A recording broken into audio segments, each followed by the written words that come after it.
সেলাই করতে করতে একটা গল্প শোনো। ফুলের শিক্ষা। একটি সুন্দর বাগানে অনেক রকমের ফুল ফুটতো। তাদের মধ্যে একটি গোলাপ ফুল নিজের সৌন্দর্য খুব গর্ব করতো। সে পাশের ছোট্ট গাঁদা ফুলকে বলতো, তুমি তো আমার মতন সুন্দর নও, সবাই শুধু আমাকে দেখতে আসে। গাঁদা ফুল কিছু বলতো না, শুধু হাসতো। একদিন প্রবল ঝড় এলো।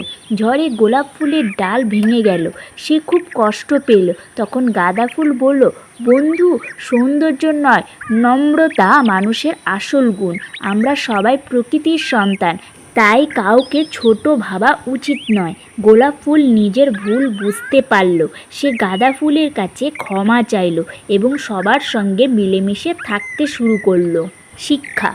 অহংকার মানুষকে ছোট করে আর নম্রতা মানুষকে মহান করে। কাউকে ছোট করে দেখা উচিত নয়। Please like, comment.